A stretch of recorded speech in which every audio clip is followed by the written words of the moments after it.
Welcome to Tales to Terrify.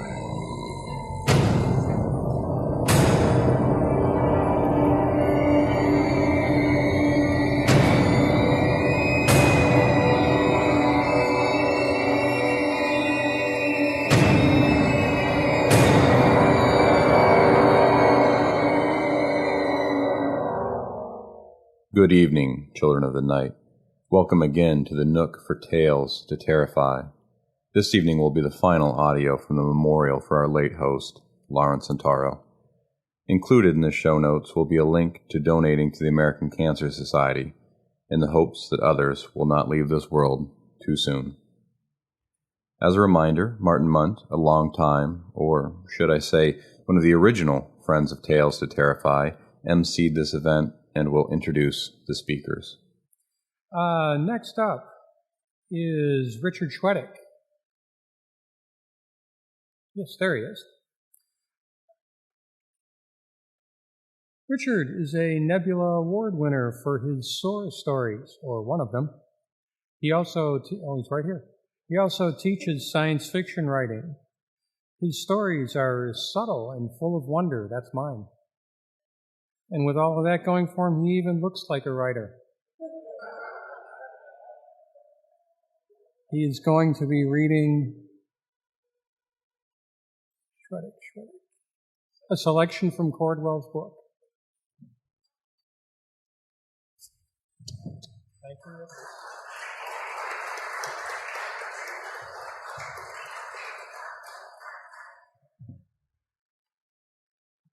Okay. Rather than try to fit in a complete Larry story, Larry's stories never fit into luggage very easily. You know, they always stuck out a bit. So we're just going to do the first few minutes of Cordwell's book, all about the Red Lion, and one thing. I go to the Red Lion, to the Twilight Tales readings all the time, and I'd sit there, and Larry had his own group of folks that he would talk with his friends. They would get along, and the first thing that he said to me, that wasn't just barroom chatter. After I had read a story called The Measure of All Things, which Tina had published in a chapbook and went on to become a cover story of fantasy and science fiction and the first Soar story. And Larry walked up to me, and he looked at me very gravely, and he said, "I hate you." And you know that when Larry said he hated you, you know, it was because you had done something of consequence. At least you felt that way. So when Just North of Nowhere came out, he was, he said, "Could you write a blurb for this?" He sent me an advanced proof copy of the book. And I'd read a lot of the sections. I mean, I'd heard him read a lot of the sections over at Twilight Tales over the years, and I saw the book go together. And I wanted to send him an email back that just said, "I hate you so much." And now I miss him. So, anyway, here's the beginning of Cordwell's book. "What I write of my experience, I swear, is the truth. The rest, I don't know." John Cordwell loved a story, and a story, he always said, is best told tinkered, sar. Yes, sar, tinkered. I write that, and I hear John in his 7th Earl of Muffington voice. John was not an earl, and there is no Muffington except in a foul tale or two. But being both very British and not an earl of anything was also part of the Book of Cordwell, that special creation, his life. His tale, a thing he tinkered all the time, not lying, you understand, simply enhancing the experience of being John Cordwell, and for the credulous unenlightened, tinkering.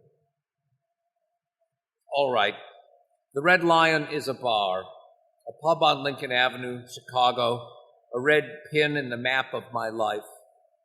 I've gone steady with the place since I moved here from the East in the 70s of the last century.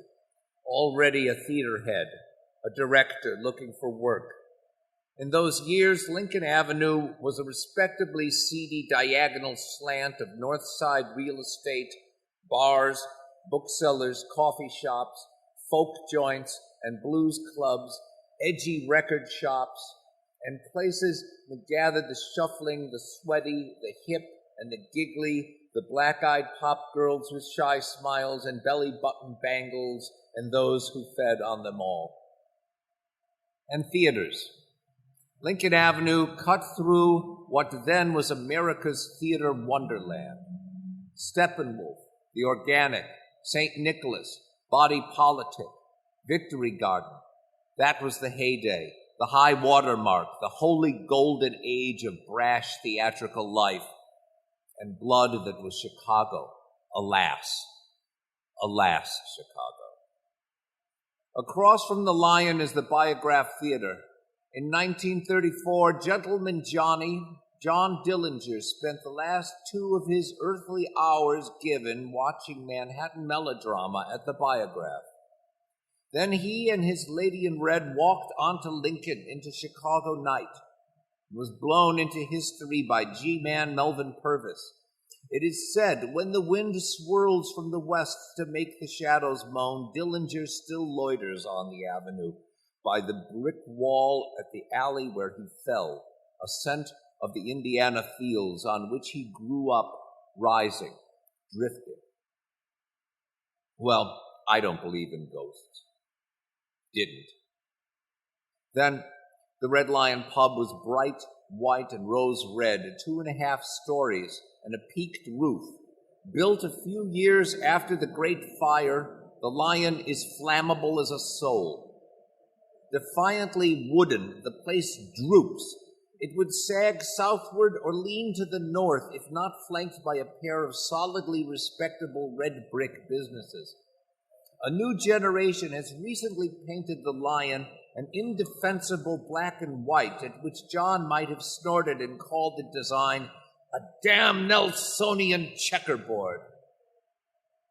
The year I came to town, the Lion was a natural watering hole for theater creatures such as I, whom, you see, require large quantities of nightly beer and daily approval. The Lion offered both. Inside its 2 floors of nooks, small rooms, and shadowy coves where smoke hangs and dreams are smelted, shaped, and blessedly forgotten. It is a place of low ceilings where narrow footpaths between stools and tables breeds cautious intimacy and requires social agility and grace to match. The publican, John Cordwell, no, the temptation is strong, but I'll not say he was Falstaffian, though John Cordwell had charms in common with that other Sir John. Cordwell was a big man, stood well above 5'4", and almost as much across. Like Sir John of the Henrys, Cordwell had been in his time a warrior, a pain in the ass to those he fought and those he served, an artisan, a lover, a teacher, a wise man, a rogue. He loved big things and beautiful women. He loved to shape things and bring people together. He loved drink and art and words and buildings. Buildings, yes. He'd been involved in what he called the last formal unpleasantry with the Hun. As a prisoner of war, he escaped frequently and was captured frequently. As a result, he'd made a grand tour of Europe, trucked from one Nazi chateau to another, one escape-proof camp to the next. One of these Bosch-sponsored road trips took him through Dresden. Though he sought between the slats of Catalori, Cordwell fell in love with the Rococo marvel and stone filigrees of that magical city, thought it quite the most beautiful man-made place on earth. A few hours after his departure, the place was pounded to rubble. His chaps, the RAF at night, and the American 8th Air Force by daylight. Like most British families, the Cordwells had been touched by war throughout the century. His grandfather was wounded at Gallipoli in the first round of incivility with the Hun. 2 great-uncles were killed at Passchendaele during one of the battles of the Somme. John's brother was a London cab driver during the Blitz. The Blitz. John stared somewhere between the ceiling and his top-shelf Irish.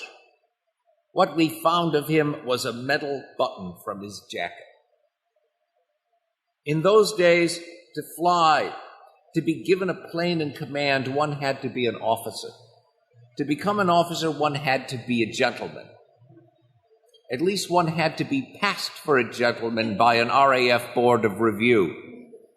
Other officers, gentlemen all. Cordwell, you understand, was not a gentleman, not to the manor board, but Cordwell was also determined to fly. At his interview, he outfustianed the board. When asked what he might like to fly, if he were allowed to fly, Cordwell replied without hesitation, mustache a quiver. "Oh, bombers, sir. No question of it. Heavy bombers. Hit the Hun where it hurts. Get the bally war over quick as that. What?" "Wizard, Cordwell," the inspector said. "Jolly good. Take a letter, Miss Wren. Dear Adolphe, might as well surrender now. Cordwell's flying heavy bombers." Now that, John said years later in the pub he'd made on Lincoln Avenue, that was theater. John survived the enemy, his own officers. He survived the theater of war, emerged with tales of captivity, tales of pigs as pets, and being rabbits on the run. Oh, it was wizard fun, and it was awful, and he lived. It's what John did. He lived to tell it all. He came home, became an architect, married an American, moved to Chicago, and built. Then he made the Red Lion. When I came to Chicago from the East, the Lion was a nest for a burgeoning corps of actors who fancied themselves in the Shakespearean line. As an Easterner, I considered Shakespeare, the classics in general, to be my province, a place where practical stagecraft emerged with scholarship. You see, I like the stuff, don't feel it needs improvement. Midwestern Shakespeareans seemed all head bash and rock and roll. For them, it seemed less performance, more like day labor in an abattoir. Okay, shut up, Larry. The point is, I wasn't expecting much when I caught the first preview of The Tempest, the premiere work of a group calling itself Will's Jolly Crew. The performances under the stars on the Red Lion's roof garden beneath the spreading arms of Cordwell's ancient oak. A word, this ancient oak. It is not so ancient and definitely not an oak. A city weed tree. The thing grows in the crack between the pub and another building. When it reaches the roof garden, though, the thing does seem to have come magically up through the lion. The trunk writhes and twines to spread a leafy canopy across the deck outside the second-floor dining room. Very nice. From time to time, when nested birds shat upon his patron's fish and chips, John threatened to cut it down. He never did. It remains. John was allowed his eccentricities. Anyway, he loved that tree. Grounds the place, you know. Connects it to the world. I had to admit, for Tempest, the simple setting, night and tree, was effective. Even so, I wasn't expecting much. The production blew me away. Simply stated, the director stepped aside and let the play sing. It sang. Despite the whimsical familiarity suggested by the company's name, the actors of Will's Jolly Crew knew their stuff. By the end, I was in tears, weeping in part because the play always makes me cry. Tempest is Shakespeare's last script, a farewell to the worlds of magic he created over that short, extraordinary life. After this, he retires to Stratford, lives, a wealthy man, then soon dies. Even on the page, Prospero's final speech moves. He breaks his staff, he drowns his book, then says, "Now my charms are all o'erthrown, and what strength I have's mine own, which is most faint." The other reason I was bawling, reality had hit me. These people were good, at least as good as I. Better, maybe. Oh, feck, it's truth. In theater, no one is happy unless A, he's on top, and B, his best friend is in the dumpster. These weren't my friends. I stared at the empty playing space at Cordwell's tree. I blunted my disappointment with a fourth pint. A moment later, I noticed another audience, also still seated, also in tears. That was it for resemblance. He was an anti-me. I young, he not. I tall, he tiny.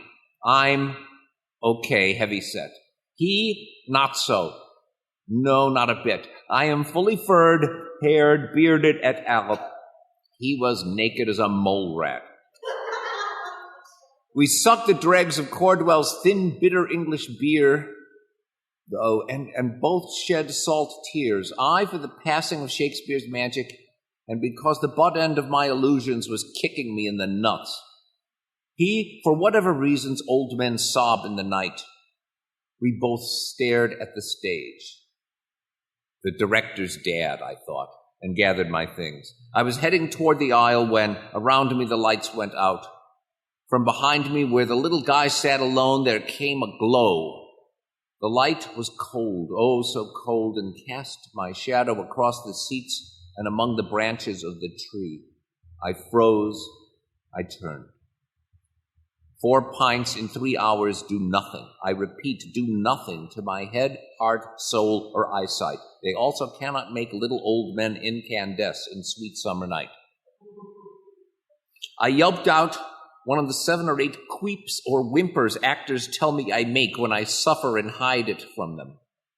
The old guy must have heard. He jumped and gave me a look as though I were an avalanche come down upon him.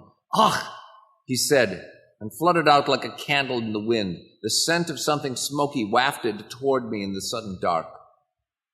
"I do apologize for that," he said. His accent, European, Northern, German perhaps, or somewhere east of there. He turned to the stage again. "Yes, for that I do apologize." "No problem," I said. "This is most remarkable." He seemed to seek just the word to describe the past 2 hours. A most exceptional. Still seeking. Play? I ventured. "No, a most remarkable transfiguration." He was proud of that word. It savored its parts. His smile broadened at each syllable. Transfiguration.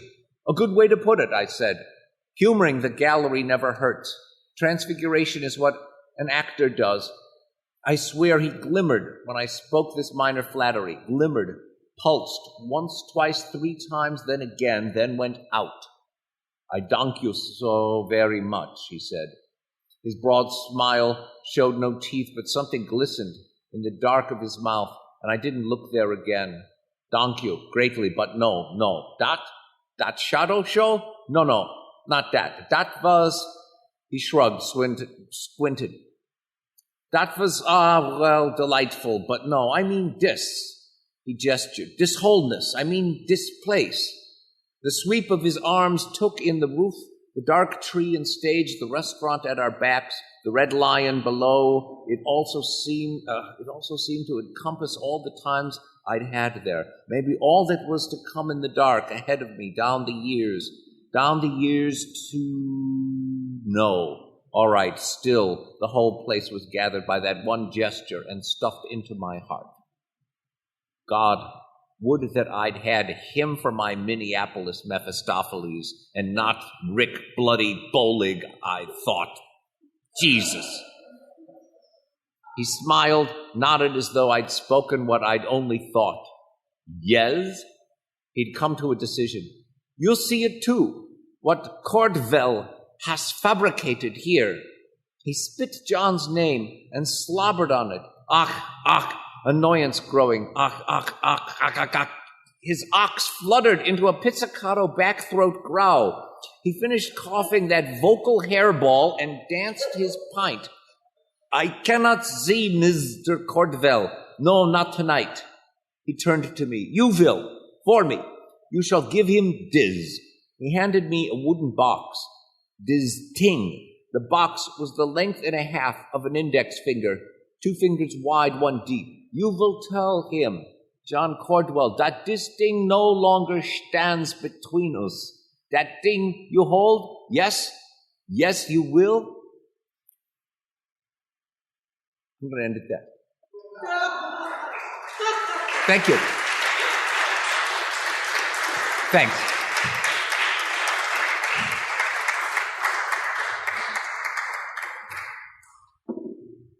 And next up, we have Tycelia.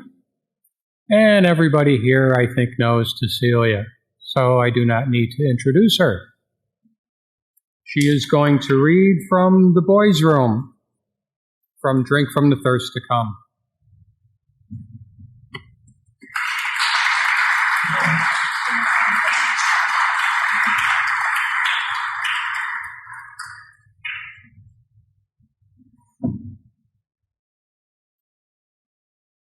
At a reading, you usually heard the first part or the last part of Larry's story. So, Larry, forgive me for this, but I did a cut and paste because I wanted the whole arc of the story.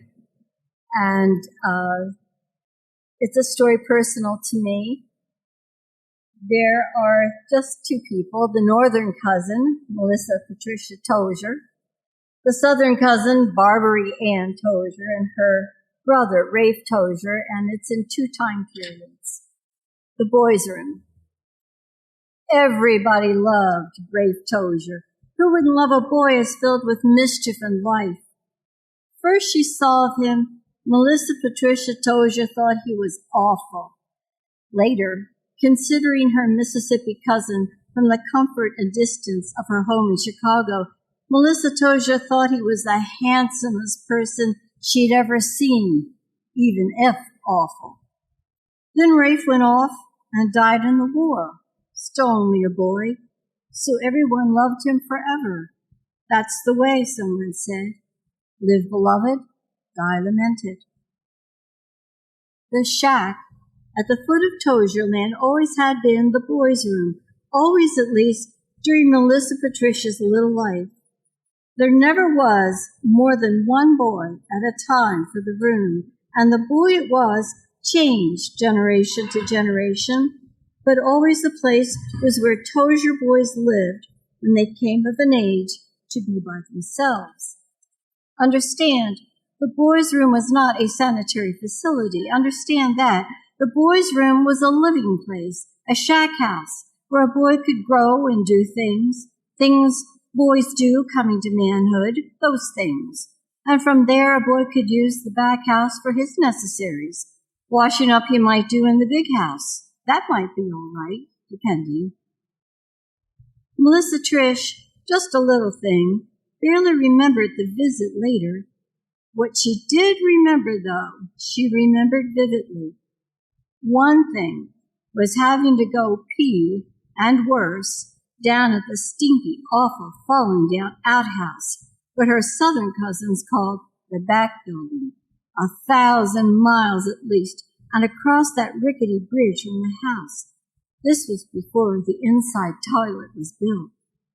Rafe came sneaking up and leaned his long, tall self against the door of the old back house and blocked her in, trapped her with the smell and the bugs. Awful Rafe even covered up the sickle moon cutout with his hand to stopper the light and made the whole stinky place blacker. Trapped in dark, Melissa Trish positively knew those hairy, million-legged things, the ones for skittering upside down underside the too big wooden hole that was splintering her bony bottom, would take this opportunity to come crawl up between her skinny little legs. Rafe knew it too. They gon' get you, he whispered through the darkened stench. Big black wolf spider gonna get your little place down there. Gonna climb up inside, then wriggle out your nose. Barbary Ann spoke of the Lady Ophelia, who had been one scary old lady. She terrified everyone.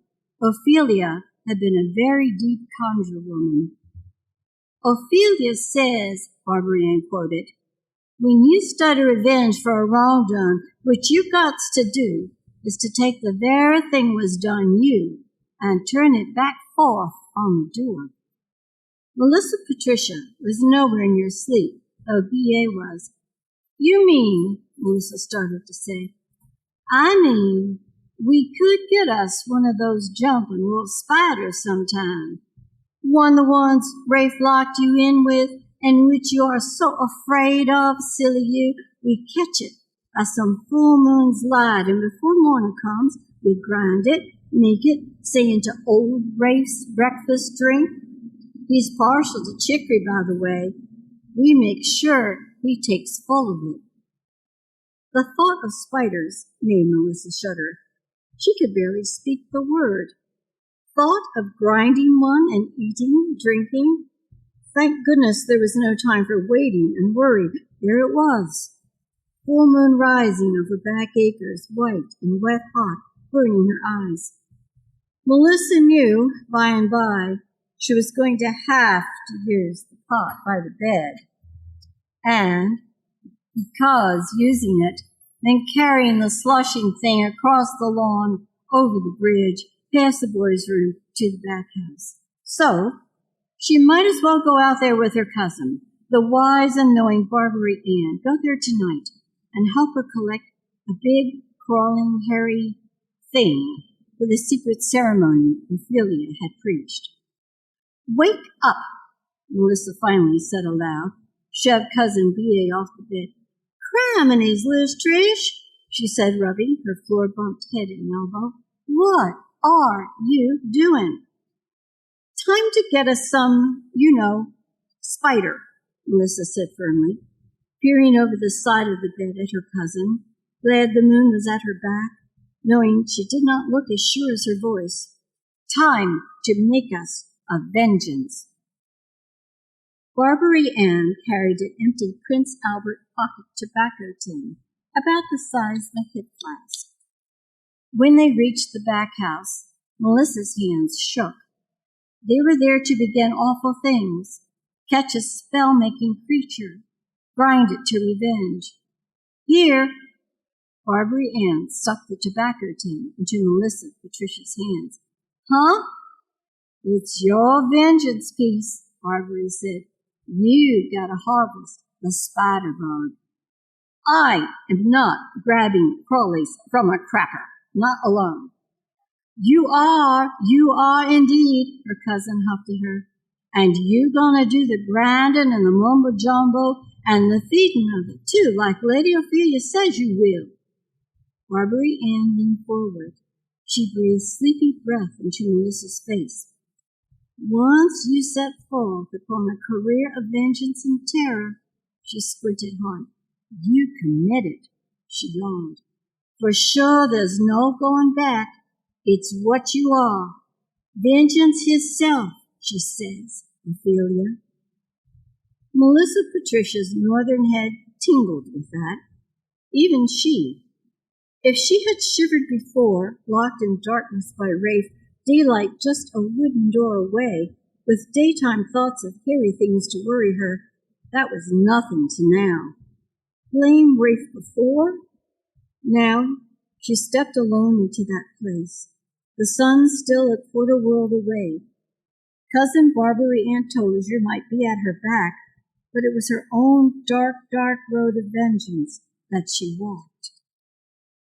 She scanned the ceiling, the walls, looking, and, oh please, not wanting to see, she saw one, just one, a big one, saw one black leg dangled from the pages of the Sears book hung by the seat. Thicker than a pencil lead, the leg had bristling hair. I see one, she barely breathed. hissing to her cousin. The leg twitched. Is it a rightly one? Her cousin whispered back. It's got to be appropriate, and by which it means it has got to be B-I-G big. The leg had become two and attached the edge of her body. Yeah, he's big. Melissa Trish opened the flip lid of the Prince Albert can. Wished the opening were bigger, the can longer. She stuck her hand toward the spider that squatted on the edge of the catalog. For all the world, the critter was breathing. If he's a wolf, you get him quick, 'cause they jump. Shaking more than ever in her whole little life, Melissa wiggled the red can under where the spider quivered. She nudged the edge of the catalog book with the can. The critter clamored. One leg, one long, thick, hairy leg, brushed the tip of Melissa Trish's finger. Where it touched, it tingled and tickled. She shrieked just a little and whooped the can's tin lip over the twitching beast. The gripping leg tried to hold her finger. She thought she felt a claw dig into her flesh, felt another leg grapple her skin, climb her hand, felt it cock itself for a leap. She shrieked again, and the whole fat, hair-covered body, a body with a pretty little light brown spot under its belly, went tick, tick, tick against the metal can, and whomp! Melissa Trish snapped the lid shut on it. That's how it started. In the kitchen, the first scare off the adventure, he couldn't stop giggling. Even so, Melissa was aware of the can she held. The thing was filled with spider. Through her giggles and sushes, the critter scrabbled against the sides and bottom. Tick, tick, tick. All the while, Cousin B.A. tried to control herself, keep from peeing with the laughter, she said. Melissa made sure Prince Albert's top stayed snapped good and tight. Every few seconds, she banged the can against her other hand, warmed it hard, and held it to her ear. Every time she listened, the inside skittered and scrabbled, and she womped again. Every time, she giggled less. What are you doing? B.A. whispered. Stunning this thing. She whacked it again. Killing it, Melissa whispered, and thumped it again. You cannot kill a spider like that, Melissa Trish. Not this one. Criminies, don't you know a thing? This spider's the Hulk catcher. Didn't you know? Having done the work of the night, Melissa felt bigger than herself at just that moment. She looked her cousin right down. I did not know that. And I was not to know such a thing. Now, was I, Cousin B.A., was I? Well, it is a Hulk catcher, Barbara Ann whispered. That there thing in the can is waiting to be told what spirit it's going to catch and what it's to become in the next world. You got to treat it with wishful respect. And that would be what? Melissa asked. She gave the can a last muffled womp for good measure. How might we kill a thing respectfully? You say worship words over it, and you grind it up. Grind it like you might do a handful of cumin seed, like a pretty tasty meal of him. Cousin B.A. Tozier leaned close. She spoke the charm words direct to Melissa Trish's ear, her lips touching the hair that hung and sweated tufts from her cousin's temple. The words whispered will not be repeated. When they dumped the critter into the spice mortar, Melissa Trish stood by with pestle poised to pulp the beast. Ready? Cousin Barbara Ann breathed. Ready. No, wait. Melissa Trish adjusted, pulled back from the table just a bit, held the marble grinding stick with one hand, not two, drew the other further from the whole affair as though for balance. Ready, she said. Ready. Okay. And Barbary flipped open the lid and whooped the can upside down inside the smooth ceramic bowl. The wolf spider was dazed and scrabbling mad. Its legs tried to go in all 8 directions of its little life all at once. Poor dumb thing. It got whooped by the second, maybe the third, downbeat of Melissa's shrieking hand. She grunted. In fairness to her courage, she grunted quiet enough to not wake the adults middle of the dark. The grown Toziers, therefore, did not hear conjuring being done in their kitchen that hot night. The one that got the critter squeezed a lump of pale yellow jelly from the fat brown body, the which did not improve the spider's mood, nor seem to impair its ability to scramble on the slick sides of the bowl. The next few pounds of the pestle, though, ground her up, legs, hair, jelly, and eye clusters, all. With each move of the grinding, Melissa tried her best to say the words her cousin taught her. She squeaked them out, which seemed to be what Cousin Barbara was doing along with her behind. They didn't make count, but 25 repetitions of the short verse, and the back house spider was just a gray paste in the mortar. And by then, the grinding had taken on the scent of cinnamon and cumin and cloves, and the night was still damp and hot. That nearly was it. They pounded it together with a measure of dry roast chicken from the can.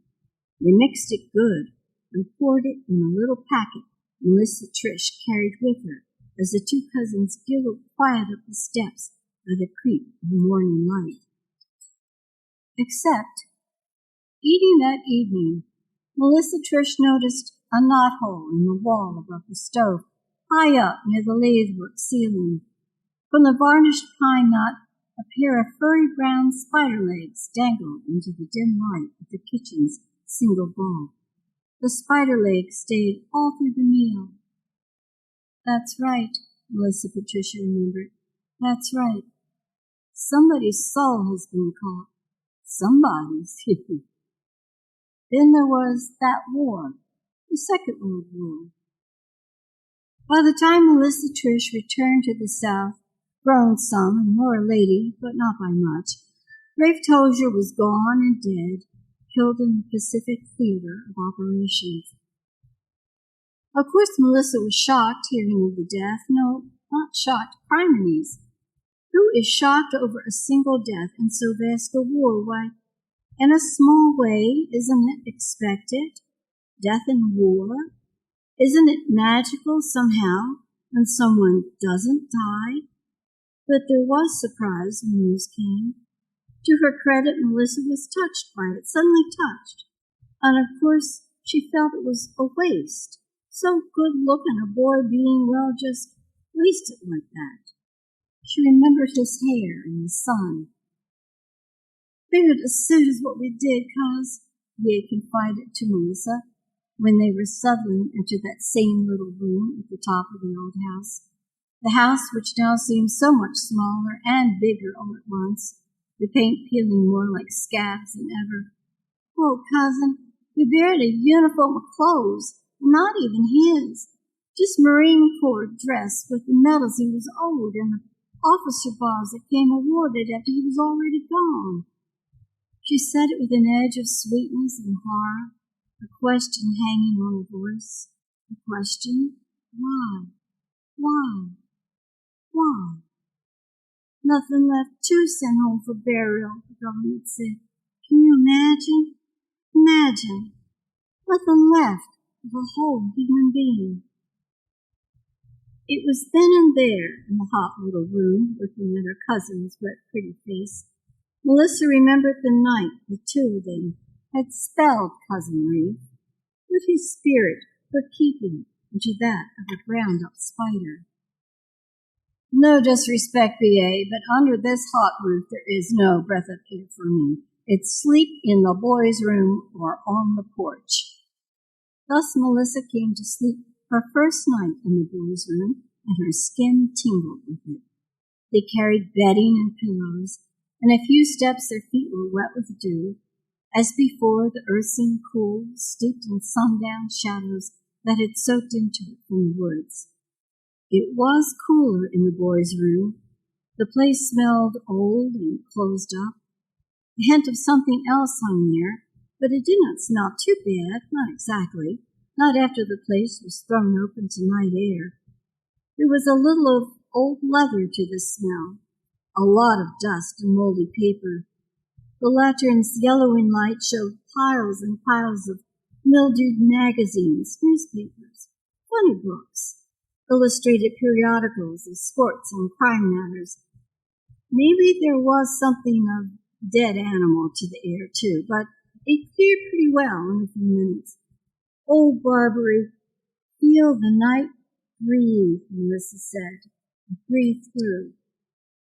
Lying in bed in the boys' room, the cousins hugged and talked far toward morning, and suddenly they slept. When the bright spirit woke Melissa, she had no idea of the time. The air had become almost chilly. A hint of distant thunder mumbled against her chest and against her eardrums. The light that flickered the room was something else, though. Will-o'-the-wisp, Foxfire, St. Elmo's, other things it could not be, popped to Melissa's nearly sleeping head. They were dismissed quickly. What it was, though, she did not know, not at first. Eventually, even a Yankee from the land of Lincoln knew enough to know a haunt. A soft light had risen in the sagging porch and sifted through the rusted screen door. Sometimes thin, sometimes solid, it never seemed like light or substance ought to be. Sometimes the form had too many legs for a human or any proper animal. At other times, the thing had an insufficiency of parts. Melissa's reckoning flickered between the extremes of too much, not enough. She saw it as a figure, though, a figure that at once walked, at other times simply pulsed softly, its edges drifting apart. When it moved, it sometimes did so with the jerky gait of an old soldier on a long parade, or it moved and didn't move, both at the same time, as though it stood statue still while the cabin crawled by, Melissa and sleeping B.A. merely passengers. The wraith seemed unsure, Melissa thought. If it had been a human person, she would have said it was pacing, looking. It slipped through solids, waited among piles of Cousin Rafe's rotting magazines without turning a leaf. When it passed through the table by the fireplace, the rough wood faded and grew solid, like a skiff looming in fog. Of course, the spirit that lit the air of the boys' room was that of Cousin Rafe. She was certainly that. "What are you sniffing at, you?" Melissa whispered to the ghost. At the moment, the haunt looked exactly like it was doing just that, looking, remembering, peering round, sniffing something out, or looking for trouble, like boys did. "Remembering what, you?" Melissa thought. "Life?" she asked aloud, again not aloud enough to wake her cuz. "What old life you seeing?" she wondered. "Seeing death, are you? Being blown to flinders on some Pacific island? Seeing boys and men go to graves?" The spook turned and drifted again. "Or you seeing the ceiling here, lying nights when you were a boy alone?" Melissa looked at the ceiling and saw only the shadows cast by the haunt's flickering light. "You remember the old outhouse down there? You see me back then? See me in your place, here and now? See the life you had and wasted, and the life you do not have and want? See me?" When the haunt passed through her body, Melissa shut off her mind for a moment. Passing through her, it feels like electrocution, she thought after. After, she recalled the sudden vibrations that climbed her hand and up her arm muscles when one day she'd accidentally grabbed the bare prongs of an electric cord. Like that, but this tingle was everywhere, washed her deep, Her hair buzzed with it. Her vision flickered in sympathy. Her teeth chattered. Rafe's ghost. Goodness, call it what it is, Melissa thought. Never paused inside her, but passed without effort. Melissa, transparent to him, a clear, clean window. He left a lingering of cinnamon and cumin. Just that, no, cinnamon, cumin, and a whiff of chicory, and, unaccountably, a whiff of charred cotton. What are you saying? She asked the spook, knowing it had some unfinished business in the world. Ghost had unfinished business, life left over to be lived. At the wall of the shack, the ghost rose into the air, seemed to climb a short run of steps, and sifted itself into the wood. It paused, half in and out, stood still in that long moment, drifting apart and drawing together at the same time. The thing, the ghost, the spook of her cousin, what Melissa assumed to be her cousin Rafe, turned and looked out over Melissa's head. She was less and less chilled by the old impotent thing. She wanted to reach out to it, wanted to speak to the remnant of dead cousin Rafe. Speak what a fool boy he'd been. Tell him that, well, life was for the living. That was it, the old thing. He ought to get on out of it, get away. Life would go on without him and his old burn-up suit of clothes. Oh, yes, Melissa was curious about the after. Curious, and now she thought of it, somehow relieved. There was something after life. Maybe not a bright and golden place, no music and angels, which, to be honest, she's always dreaded like church. But maybe forever was not fire and torment either, nor awful cold and distant echoes. Surely, though, there was a place where the dead went, where she would go when it was her time, a place in which she would be, for goodness sake. Death would not be a forever of nothing. Eternity was not a vast empty hole. The minute she died, she would not cease to be. Forever would not be a place she had never could, not ever seen, and which, upon arrival at the great final time, she might not approve of. No, eternity would be familiar, a place like home.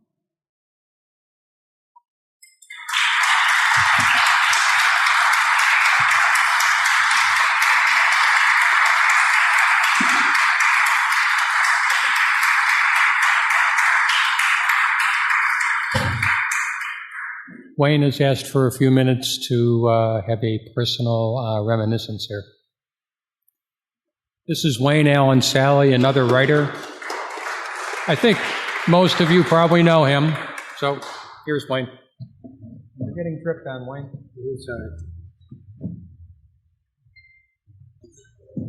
Hello, everyone. A couple of quick anecdotes before I get to what I really wanted to say is that one of my fondest memories is that I would hang out with Larry. Tina introduced us at the Red Lion one night in 1995. Larry was just engrossed with the fact that my father had been a policeman. He ended up taking some, notes about law enforcement, that type of thing. But from there, I would end up spending nights over at his house because it would be difficult for me to get home, late in the evening. Every Friday night, he would have people over to watch films. And then eventually, he got married to Tycelia, and I felt funny about staying overnight that much before, any more than that. But one night, I was on their couch, and what Larry and Tycelia would do, they would lie in bed together, and read a novel. Larry would read for a certain amount of time, give the book to Tycelia, she'd read some more. And that's how I fell asleep one night, hearing both their voices a little bit distant in the other room. And another instance with Larry was he had a cat named Ephemera, I believe. And this was before he married Tycelia. And I'd spent the night. Larry had told me ahead of time, he said, you could have the bed. You could sleep there because I know I'm gonna fall asleep in a chair reading. And he'd been reading a book about Jack the Ripper. I was lying in the bed, and it was a hot summer night. The cat jumped onto the bed. I believe, I'm not sure, Tycelia might know, the cat was old and might have been blind at the time. And the cat assumed I was Larry, and I didn't want to bother him, and I'm quite allergic to cats, and he draped himself over my arm, and so the next morning, my hand had swollen up more than usual, but I don't know, that's just another thing where I ended up getting on the Clark Street bus and getting back downtown and getting a lot of stairs because I had a hand that was red and gigantic. But either way, I mean, that's one thing about Larry, was just that he was so kind with letting anybody stay the night after the Red Lion readings. If someone had come in from out of town or whatever, they had have a little nook with one of the most perfect beds you could sleep in, and there were bookshelves on either side. And but what I was going to say was that this is the very last time I saw Larry, and it was at one of Brendan Denser's Bad Grammar theaters on when he was doing it on Halsted Street. It would have been 2 summers ago, and over the years, a bookseller in Chapel Hill, North Carolina, has been rummaging through an editor who drank himself to death in 1994, but ended up getting his entire collection of books to sell. And as he's gone through them, he's found books I had given him, or small press magazines, and he'd just mail them to me because he would say, to Carl Edward Wagner from Wayne, 1986, or what have you. And I'd gotten one the very day that, now it's hitting my bald spot. And so I'd gotten a copy of a magazine called Vicious Circle that same day, and I thought, okay, just for the hell of it, I'll bring that and I'll read from that. And it was an older story. I knew nobody had heard it before. And it was, I was grateful that Larry was there that day, because he would always sit up in front. And there are photos I have of both myself and him that Brendan or his sister Alex had taken from above. There was like a balcony where Brendan lived. And so the story I had in there was called Shots Down, Officer Fired. And I'd written it when I was very angry with my father in the early 90s, because he had reached the end of his alcoholism. And this would have been just about the time that he had almost drank himself to death. And because of that, we were able to enter him into, a place where they sober you up. And I had forgotten how selfish and angry I was when I wrote it. And at the same time, my father had just started what amounted to enough problems with his health that he eventually died from it. He died 6 days after Larry, actually. So as I'm reading the story, my thoughts finally caught up with me reading the words, and I realized that I'm doing my father such a grave injustice, because he had just had his first major seizure of many, and then it went on to other things. And I had gotten to the point where I was starting to cry, and near the end of the very last page, and this had never happened to me before, and I could never, even read one of Larry's stories aloud because I cannot possibly enunciate or even pronounce half the words that he uses in the story sometimes. But I got to a point where I just froze, and I just was not able to even let out a breath. And Larry took the book, knew exactly where I was on that given page, and finished reading the story out.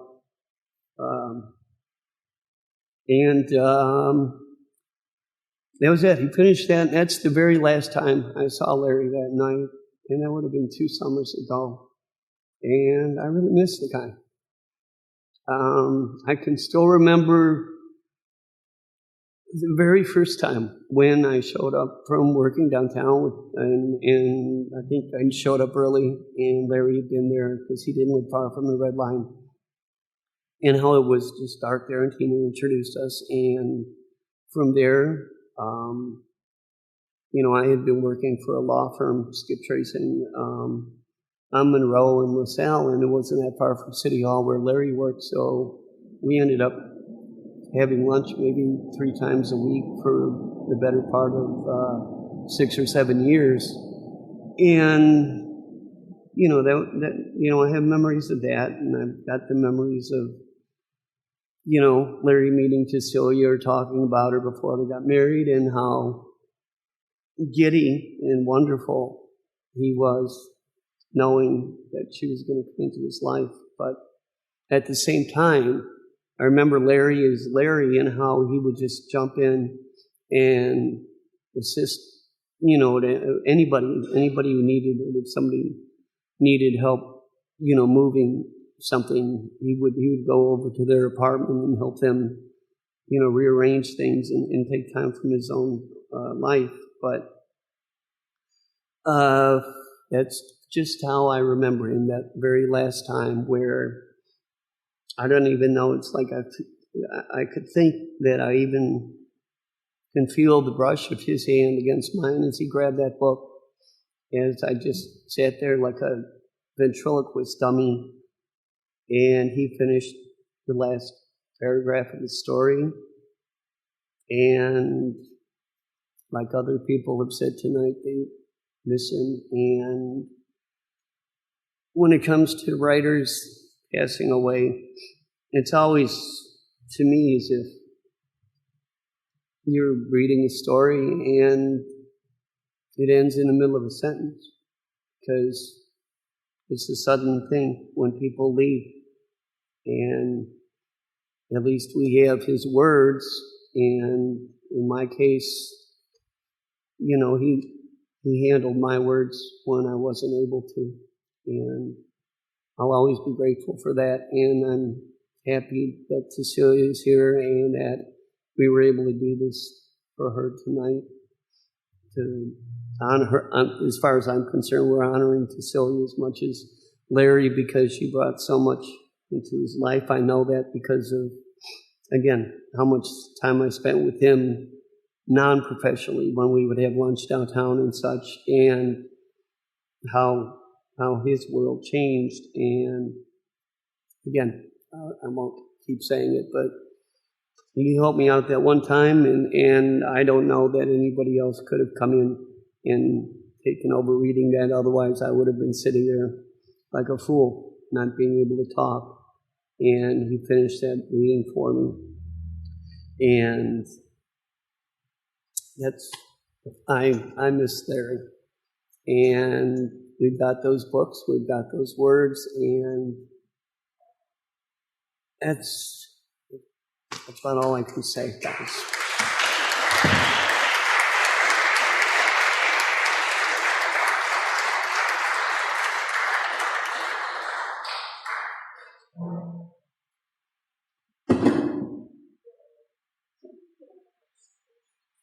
about 10 after 10, and I think we're done for the evening. I think they close at 10.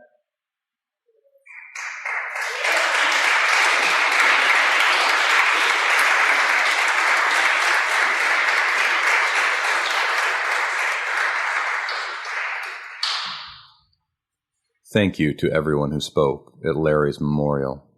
Larry, you will be missed.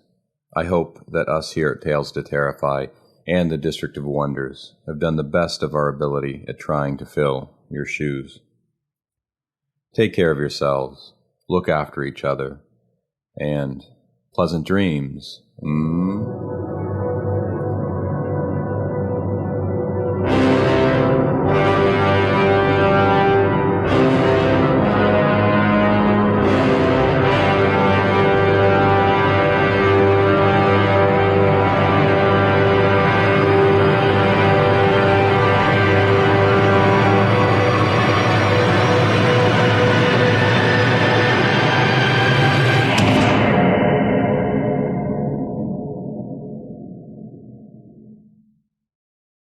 Tales to Terrify is looking for an editor, and I thought that I would let the listeners know, what does an editor for Tales to Terrify do? The primary duties are: 1. Evaluate stories submitted to the podcast Gmail account for quality. 2. Pair accepted stories with appropriate narrators. And 3. Maintain the show's Google Doc spreadsheet with status of stories. Just for the sake of clarity, this podcast is a labor of love, and no one gets paid, including the editor. For myself, the role took up about one afternoon a week. If you have interest in helping out the podcast, or further questions about the specifics, please send me an email at talestoterrify@gmail.com.